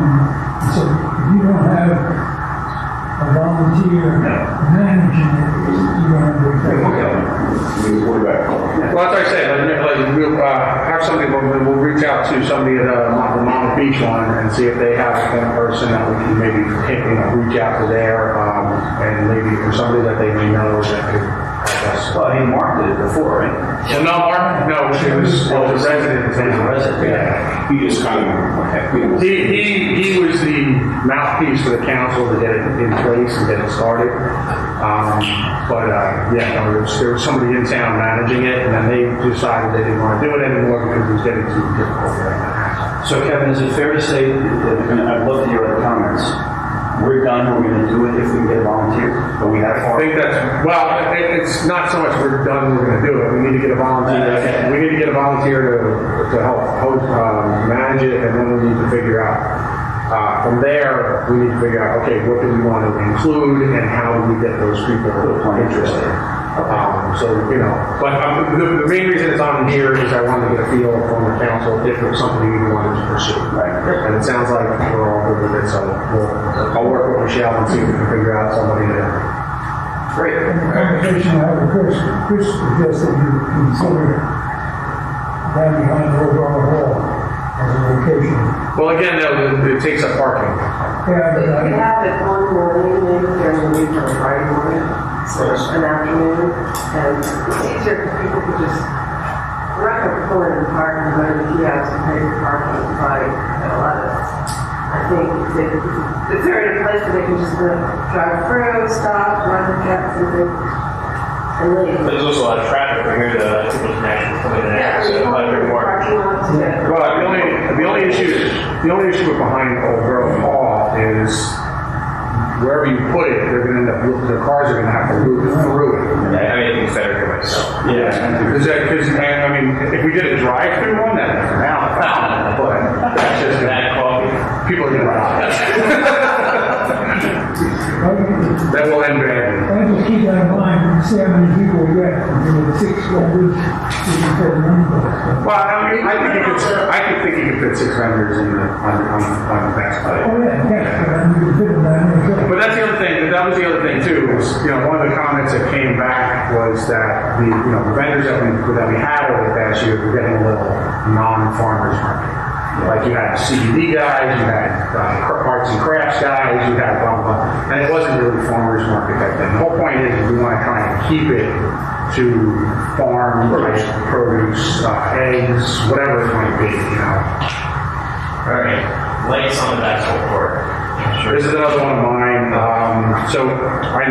Last summer, I did notice over here we have a basketball court, and a lot of kids were using it late at night. They were out there at 9, 10, 11 o'clock at night playing basketball, which great, they're using it. It's phenomenal. Unfortunately, no lights out there. The lights on the building shut off at 10 o'clock, and I know Sean's working on trying to get that extended. So I want to tell you that, because I do feel that the lights around this building, you know, a little dark at night, and I think it should be extended till at least 11 or 12. And then the idea was to put some lights, some floodlights out here that go shoot down to the basketball court. The ones that we got over that Anchorage, at the Anchorage bathrooms, those are phenomenal. So, we'll work on it, don't do it. Well, I sent the quote was 4,000. I wish I just was going ahead before budget time. We went into West North, but the quote was $4,000 to get these floodlights installed on the side of this building. Okay. So, I mean, that was just, those are thought. I just wanted to try and get that in place and see if we can get those ready for summer. So, we can find out if we can get that in the budget and figure it out. Well, we also have another project that's parallel to this. Sam has been looking at fencing around it for pickleball and things like that. And that's about a $16,000. So maybe I could talk to Mike about, you know, a multi-purpose bond or something to do some improvements there. It's unfortunately it'd have to be a chain link fence.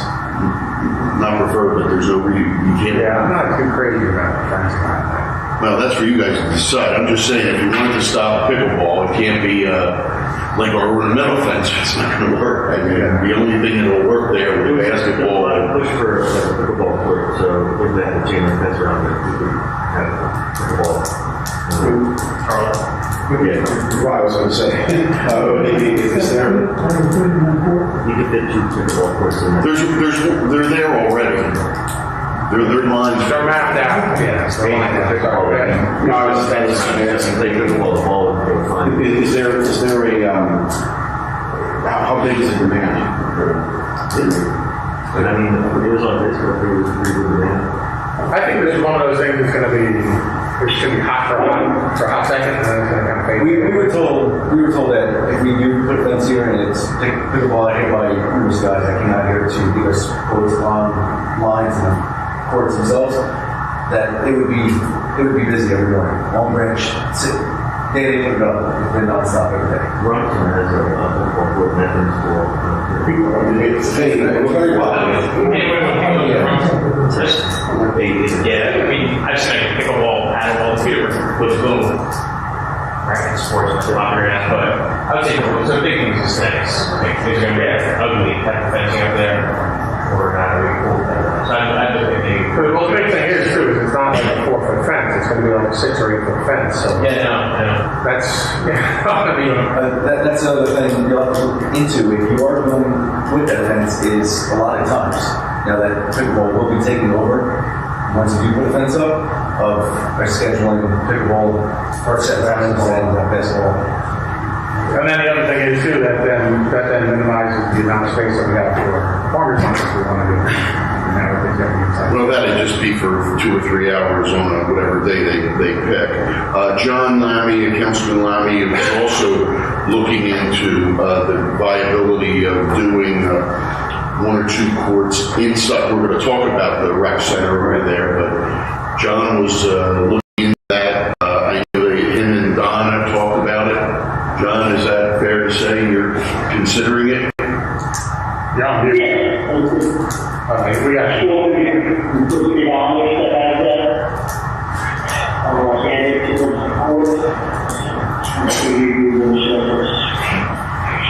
Yeah, when we went through the budget review and looked at the finishing the floor, it included both basketball lines and pickleball courts, which ultimately can make them 2 courts inside the rec center.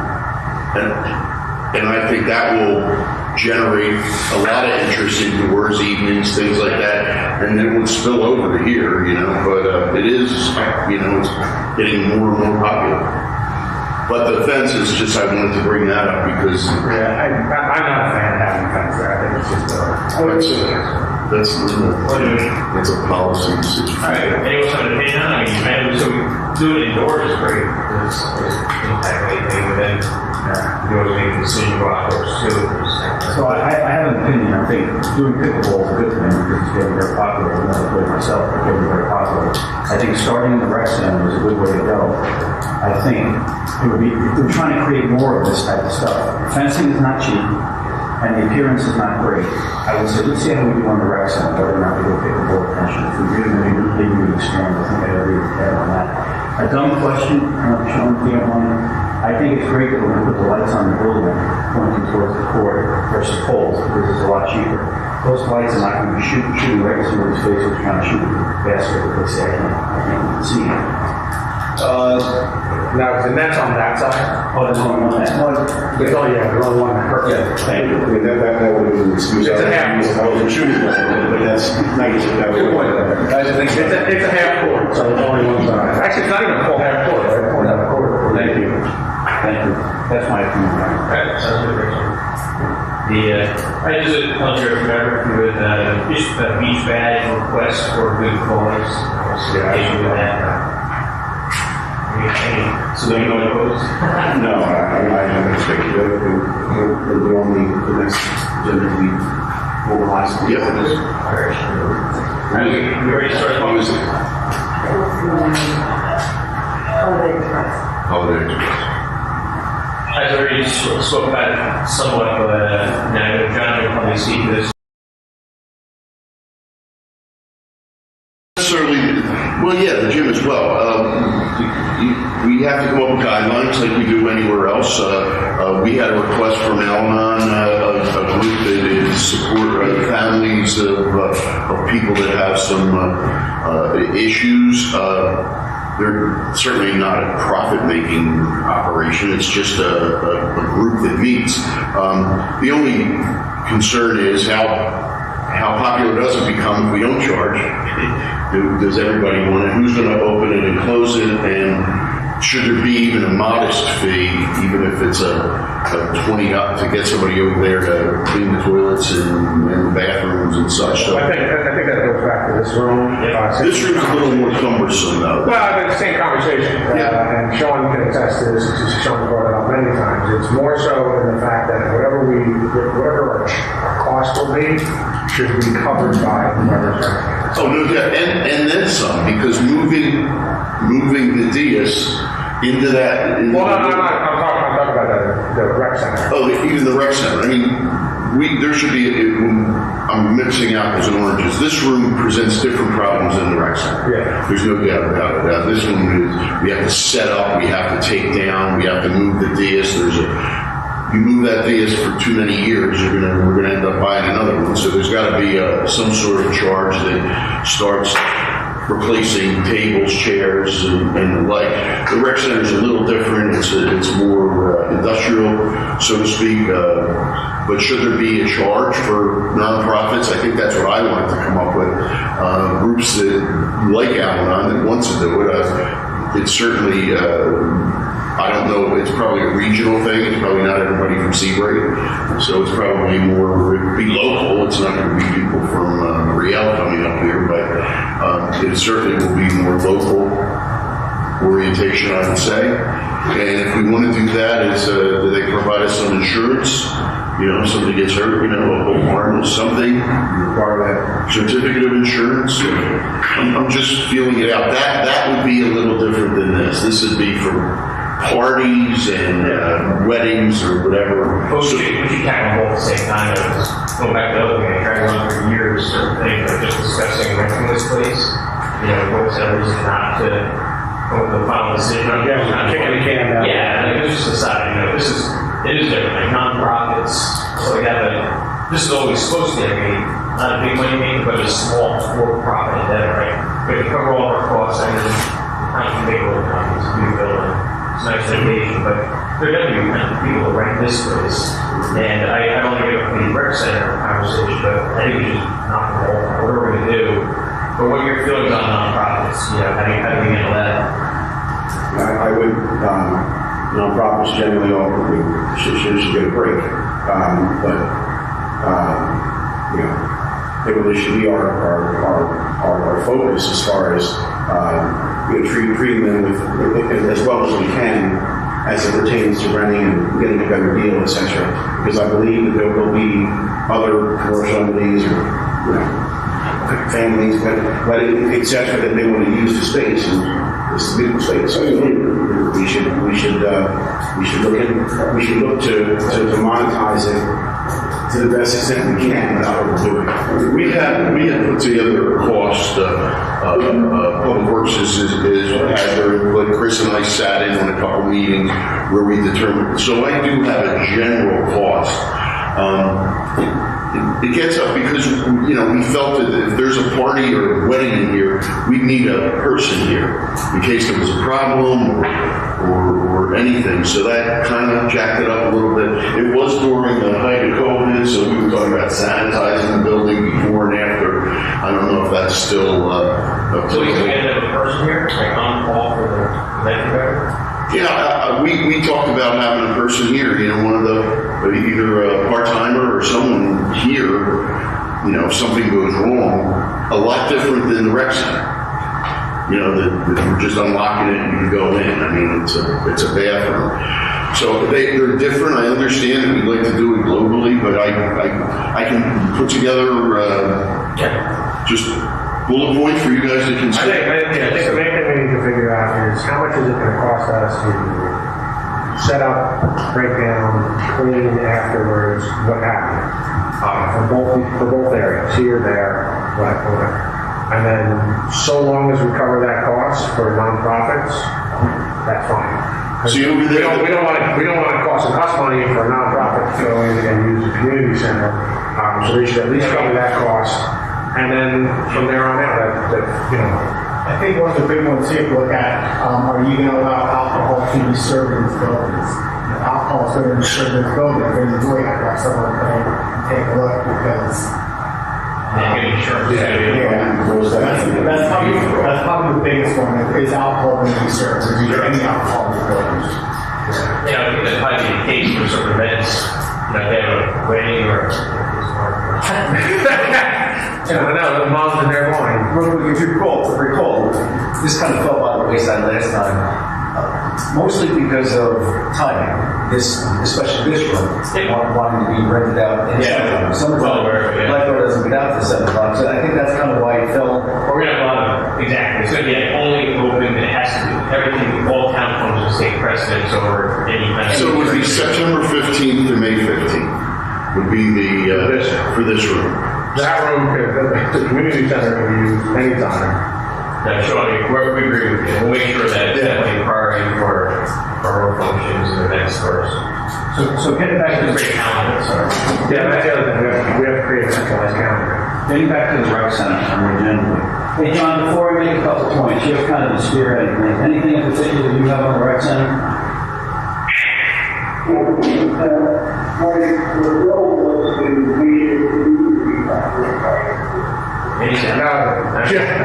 John, we lost you. Next meeting. No, I think maybe taking another call. John, we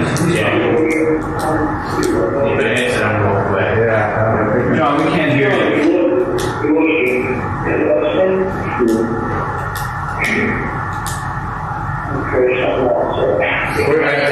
Now we can hear you. We can hear you when you're closer to the computer. Just write it down and hold the screen.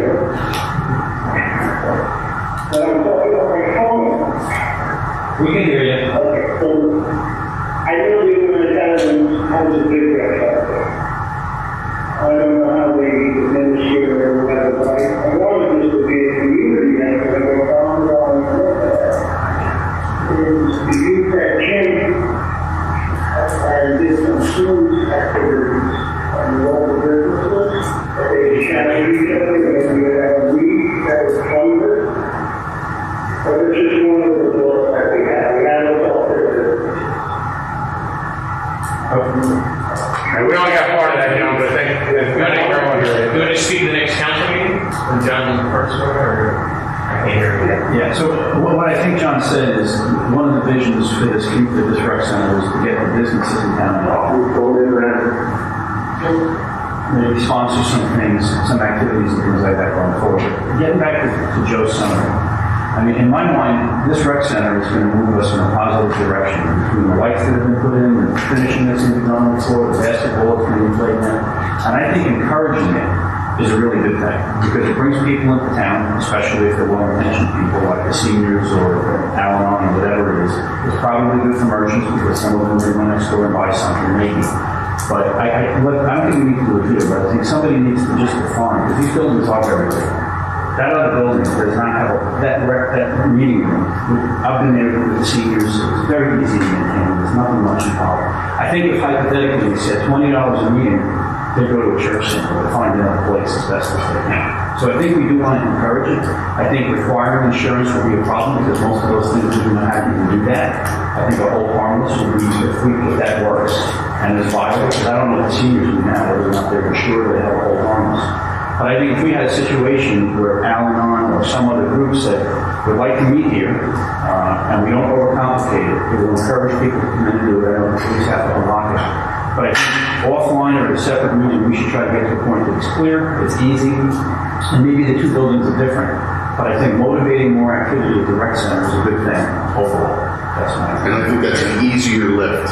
You know, this one comes with some complications. So we'll have, both those in the next workshop again, but actually take actions. I'll get everybody a far outline of what we talked about a year and 2 years ago. But I just want to add that people don't get it. I think the insurance coverage is very important.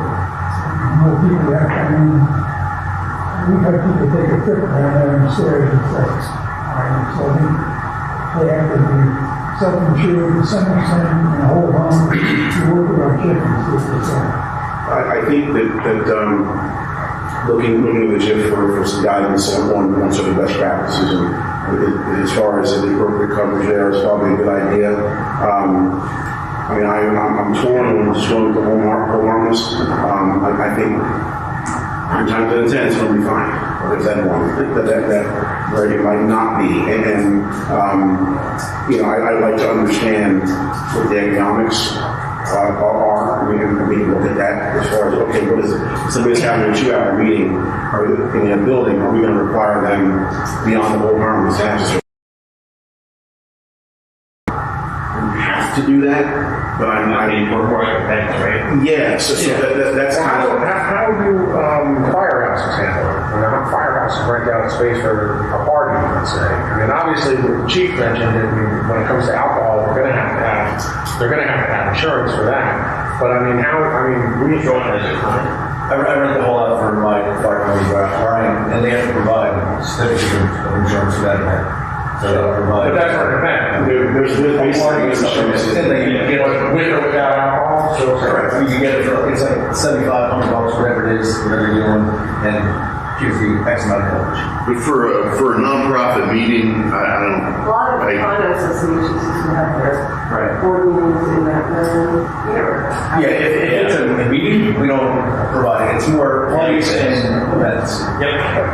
The Al-Anon group got a price for the insurance, and it was $350. They said, we can't do this.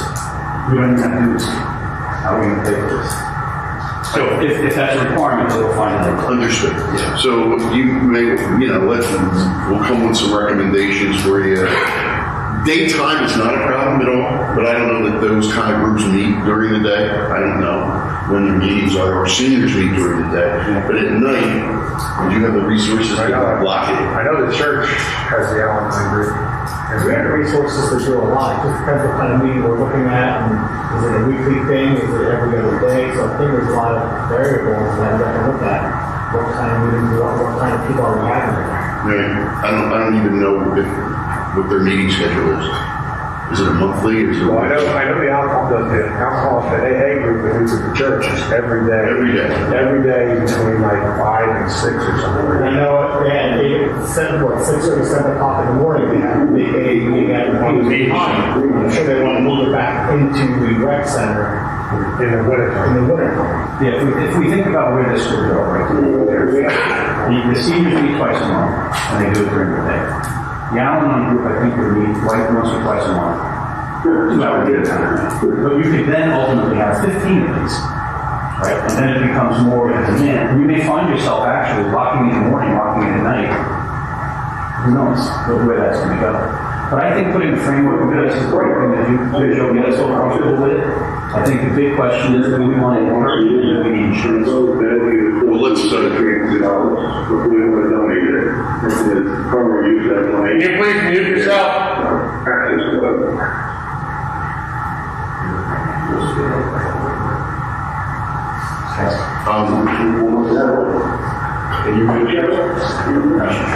She's having a hard time with Like this, computer lost connection, so that's normally how it is. Alright, so there's a, I'll put something for your package. And then you can. Hey guys, this is Mark. I've been talking about, I wanted to address the farmer's market because I know you guys are talking about it before. Okay. If I can. Go ahead. Yeah, so Kevin, I understood your comment about moving the farmer's market to the basketball court.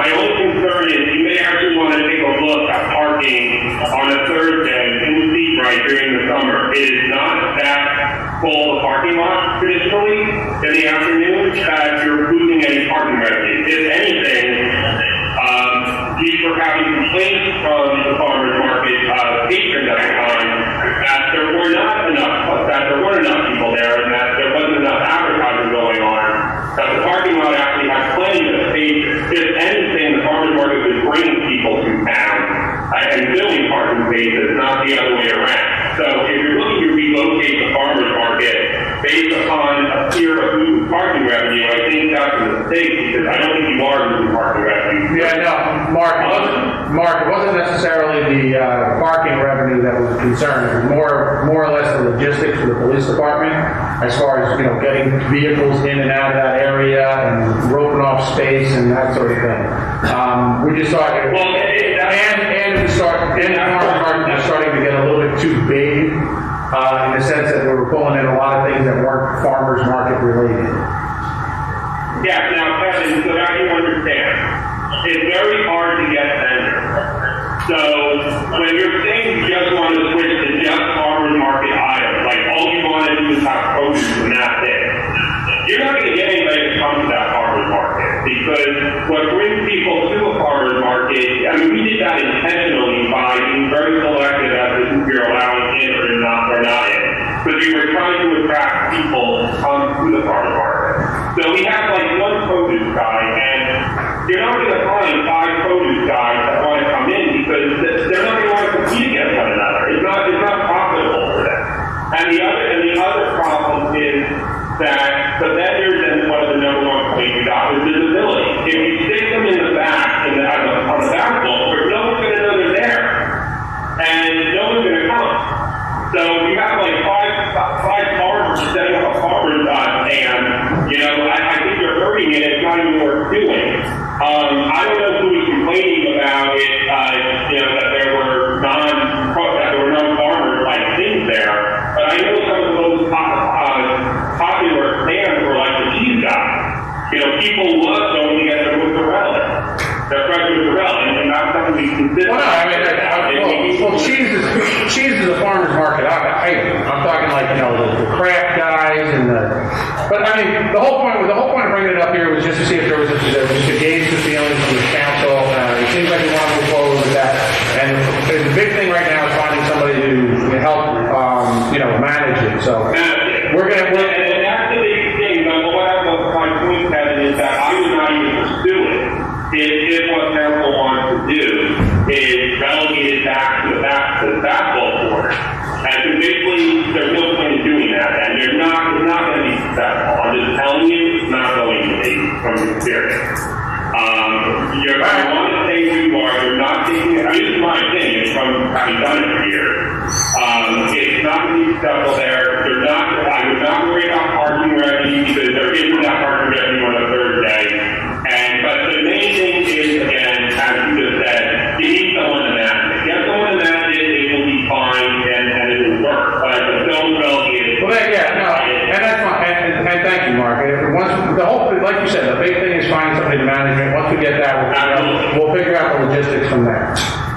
But we need to find somebody to manage it first. So we're one step at a time. All right. Thank you, sir. Thanks, Mark. That's no problem. There's a list of resolutions there. A few resolutions to look through. FYIs. Made a proposal and a due date of April 4th for council. The primary petitions are available. Everybody will deliver vehicles before I'm sorry? I have primary petitions. And this is a county committee here. I write petitions if anybody wants them. And in the last 2 years, with the COVID, they allowed electronic signatures. This year, that's not allowed. Yeah, we're fast. I have several items for closed when you're ready, Mayor. Okay, sir. So I just wanted to comment, I wanted to offer to the mayor council, going back to the assessment ordinance, I have tremendous experience with assessment, we work with every year in other towns, and I think I would like to write a memo to you, positive and negative. One of our big causes, I think one of the reasons we might not be able to take hold of these 25 people is the cost involved. Yeah, assessment district would be their advertising for them, looking at $120,000 up front pay instantly, versus paying $12,000 a year. So those are the kind of cost benefits that I've been dealing with. I agree. Yeah, so I think we should have a memo to deal with Rob and Joe on that. Yeah, the information is better. Yeah, so they'll give you that. Thanks. So really worth it. I just have one thing on the resolution. It's the same for annual pledge. There are a number of specific pledges. I just wanted to ask, are there any penalties that go with this? I'm sorry, what resolution was that? Sustainable land use. Right. Oh, yes. No. Okay, they stated very forcefully, so I'm not sure. Thank you. Right, and that's, we're going to do a Joe's going to do items for executive session, so unless there was some council has any other comments, we'll just go ahead and adjourn for that. And as always, we're not going to come back and take any public action after executive session, so it really ends the public portion of the meeting. Thanks for coming today. And with that, was that it? Yep. No, nothing, sir. Robert. Okay. Close them. All right, would anybody make a motion to enter executive session? Second. Okay, Councilman Bieber? Yes. Herzl? Yes. Booker? Yes. Alana? Yes. Taylor? Solomon?